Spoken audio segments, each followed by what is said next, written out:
Tonight, we report on how a Quincy police sergeant is appealing a protection order and how two Moses Lake women were injured last night in a collision on I-90. What's going on in sports, Bob?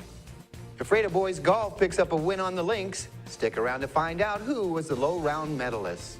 Let's take a peek at our Weather Center forecast. Hi everyone, a low pressure system continuing to impact part of our region, but will it linger around for the next few days? Well, I will have all the details for you in a bit. I'm Alan Troop. Stay tuned for all of this and much more on iFIBER 1 News. From the iFIBER 1 HD studio here in the heart of the Columbia Basin, this is iFIBER 1 News. Your #1 source for local news, sports headlines, and our very own Weather Center forecast covering the entire Columbia Basin. This is iFIBER 1 News, and it starts now.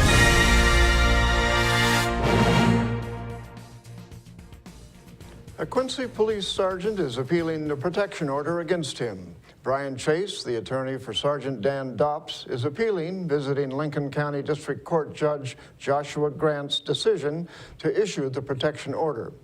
The order prevents Dops from contacting or keeping Clerk Diana Gonzalez under surveillance, but it doesn't prevent him from being near her.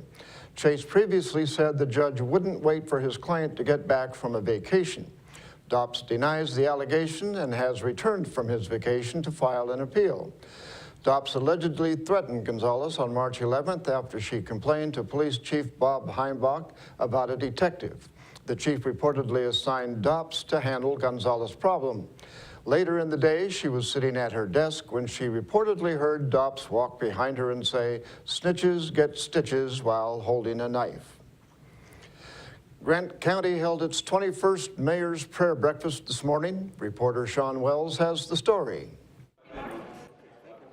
People were flooding to Big Bend Community College's ATEC building this morning for the 21st Annual Mayor's Prayer Breakfast. Inside, people were greeted with a song from Moses Lake Christian Academy's Stretto. People of all ages enjoyed the music and morning prayer.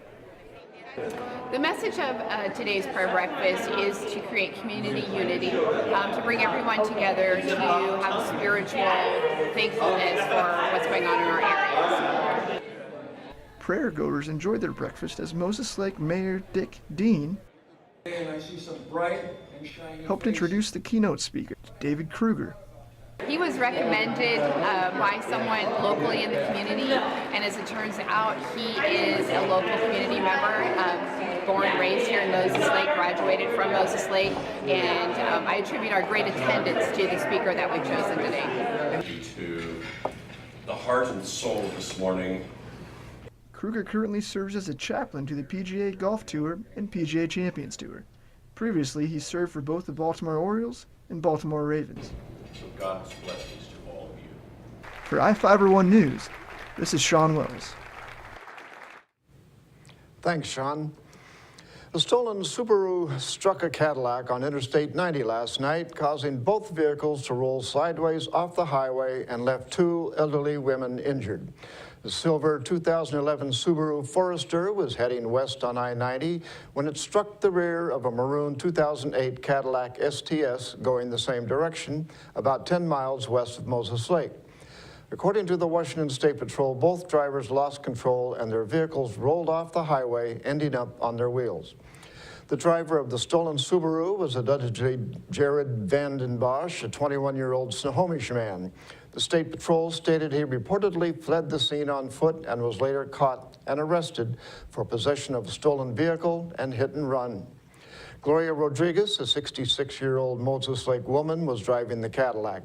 She was injured and taken to Samaritan Hospital for treatment. Her passenger was Olga Hernandez, a 70-year-old Moses Lake woman who was seriously injured and flown to Harborview Medical Center in Seattle. The State Patrol has not disclosed the official cause of the collision and stated the case remains under investigation. Now let's take a look at people currently being sought out by the Grant County Sheriff's Office. This is Sheriff Tom Jones with the Grant County Sheriff's Office. Each of the people you see here have a warrant for their arrest. If you see any of these people, we ask you do not attempt to detain or apprehend them, but call us at 509-762-1160 or send us an email at crimetips@co.grant.wa.us. If the person is presenting a danger, call 911. With your help, we can bring these people to justice and make our community safer. We will be back after this.